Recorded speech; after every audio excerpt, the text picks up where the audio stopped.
ଭଲ କଥାଟିଏ କହିଲୁ ନା ରଙ୍ଗ।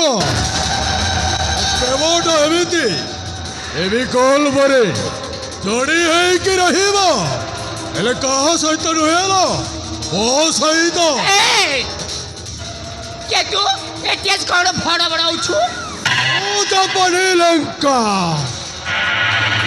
ତାକି ଓଡ଼ିଆ ଟଙ୍କା ମୋର ଦରକାର। ଟଙ୍କା ଟଙ୍କା ପାଇବୁ ବଳର କରିପାରେ, ଆଉ ଟଙ୍କା ପାଇବୁ ଚୋରି କରିପାରେ, କିଡନାପ କରିପାରେ, ଆଉ ଟଙ୍କା ପାଇବୁ ଭିକ ବି ମାଗିପାରେ। ତୋର ଟଙ୍କା ଦରକାର ତାହେଲେ ଯାଉନୁ କୋଉଠି ବସି ଭିକ ମାଗିବୁ, ଟଙ୍କା ମିଳିଯିବ। ସେଇ ଷ୍ଟାଣ୍ଡାର୍ଡର ଭିକାରୀ ନୁହେଁ, ରାସ୍ତା କଡ଼ରେ ବସି ଭିକ ମାଗିବି। ମୁଁ କାଲି ତୋ ପରି ଝିଅମାନଙ୍କୁ ଭିକ ମାଗେ, ପ୍ରେମର ଭିକ। ଆଉ ଭିକ ନଦେଲେ ସିଧା ଉଠେଇ ନିଏ, ଆଉ ଛାଡ଼ିବା ପାଇଁ ଲକ୍ଷ ଲକ୍ଷ ଟଙ୍କା ଡିମାଣ୍ଡ କରେ। ଆଉ ଟଙ୍କା ନଦେଲେ ସିଧା ଉଠେଇ ନିଏ, ଆଉ ଛାଡ଼ିବା ପାଇଁ ଲକ୍ଷ ଲକ୍ଷ ଟଙ୍କା ଡିମାଣ୍ଡ କରେ। ତାହେଲେ ତୁ ଏତେ ବଡ଼ ଭଡ଼ୁଆ, ତୋର ଆଶା କିନ୍ତୁ ପୂରଣ ହବନି। ଚୁପଚାପ ଏଠାରୁ ଚାଲିଯା, ନହେଲେ ବହୁତ ମାଡ଼ ଖାଇବୁ। ମାଡ଼ ଖାଇବି? ଆରେ କିଏ ମତେ ମାରିବ?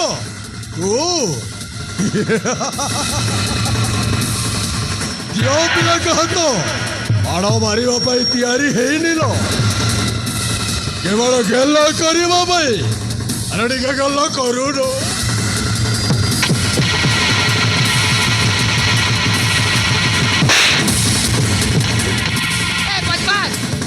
ହାତ ମାରୁଛୁ, ଚାଲ ରେ ଗାଁ ଲୋକଙ୍କୁ କହିବା, ତାପରେ ଏହାର ଅବସ୍ଥା କଣ ହବ ଦେଖିବ।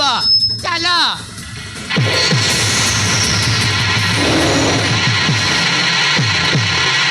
ଏଇ ହାତରୁ ମୁଁ ଏତେ କୋହଳ କୋହଳ ମାଡ଼ ଖାଇଲି, ସେଇ ହାତଟାକୁ ଛାଡ଼ିବି କେମିତି?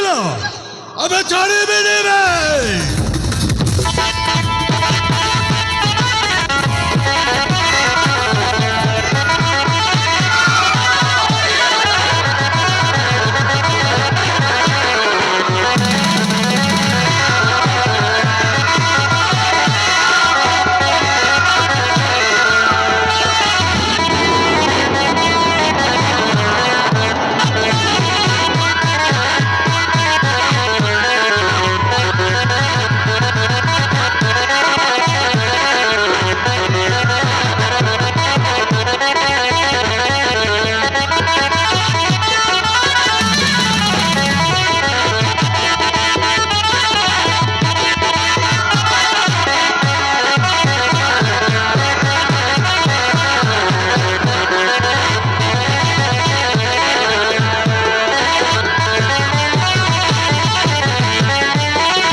କରିବୁ ଜାପାନୀ ଲଙ୍କା କାଟି ଓଡ଼ିଆ ଟଙ୍କା ମୋର ଦରକାର। ଟଙ୍କା ସିଧା ଏଠାରୁ ପଳା, ନହେଲେ ଗୋଟିଏ ଭିତରେ ତ ମୁହଁ କରିଦେବି ବଙ୍କା। କହିବେ ହରାମ ଦାଦା ତୋର ଏଡ଼େ ସାଁ ଆମ ଗାଁରେ ଆସି ଆମ ଗାଁର ଝିଅ ଭଉଣୀମାନଙ୍କୁ ଖରାପ ନଜରରେ ଦେଖିବୁ। ସିଧା ଏଠାରୁ ପଳା, ନହେଲେ ଗାଁ ଟୋକାକୁ ଡାକିବି, ଏମିତି ପିଟିବେ ତ ପିଠିରେ ଆଉ ଜାଗା ନଥିବ। କଣ କହିଲୁ? ତୁ ମତେ ଗାଁ ଟୋକା ହାତରୁ ମାଡ଼ ଖାଇବୁ?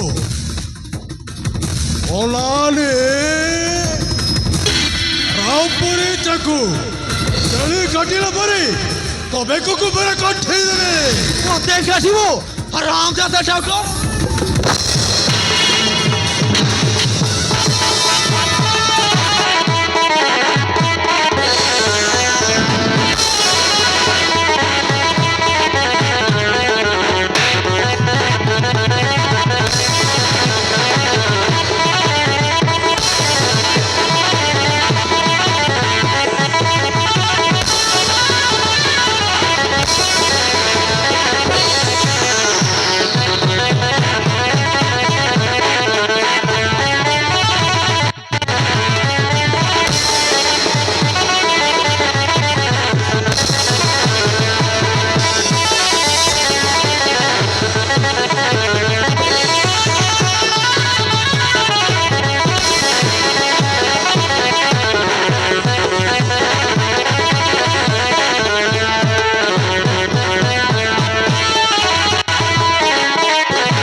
ମତେ ଦାଦାଗିରି ଦେଖାଉଥିଲା ମାରିଲି ତା ବେଗ ଶୁଣା ଗୋଟେ ଲାଞ୍ଜ ଉଠେଇକି ପଳେଇଲା ନହେଲେ ତ ଥାଉ ଥାଉ ବେଶୀ ଆଉ ରୋଗୀ ଦେଖେଇବା ଦରକାର ନାହିଁ ତୁ ଭାବୁଛୁ ସେ ଗୁଣ୍ଡା ଆବରଣ ମତେ ବଞ୍ଚାଇ ଦେଇଛୁ ନା ହେଲେ ମୁଁ ତତେ ଏଟାକୁ ଡାକି ନଥିଲି ହେ ପ୍ରଭୁ ହେ ପ୍ରଭୁ ହେ କି କଳିଯୁଗ ଆମ ଗାଁର ଝିଅ ବୋଲି ବଞ୍ଚାଇବାକୁ ଆସିଥିଲି ନହେଲେ ସେ ଆରାମୀ ତମକୁ ଗୋଟା ଗିଳି ଦେଇଥାନ୍ତା ଆଉ ତମେ କହୁଛ ମୁଁ କାହିଁକି ଆସିଥିଲି ହଉ ମୁଁ ଯାଉଛି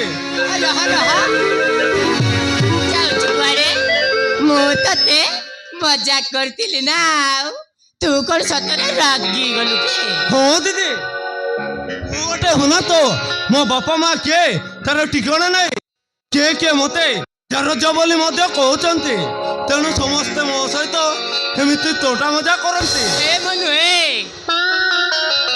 ତୁ ନିଜକୁ କେତେ ଛୋଟ ଭାବୁଛୁ କାହିଁକି ଏ ସମାଜ ତତେ ଯାହା କହିଲେ ବି ତୁ ଗୋଟେ ବହୁତ ଭଲ ମଣିଷ ସେଥିପାଇଁ ମୁଁ ତତେ ବହୁତ ଭଲ ପାଏ ଏତେ ଭଲ ପାଉଛ ହେ ଭଗବାନ ହେ ଦୁନିଆର ସମସ୍ତେ ମତେ ଗୁଣା କରୁଥିବା ବେଳେ ତମେ ମତେ ଭଲ ପାଉଛ ହଁ ଦିଦି ସବୁଦିନ ଏମିତି ମତେ ଭଲ ପାଉ ତ ମୁଁ ଯାଉଛି ରହ ରହ ରହ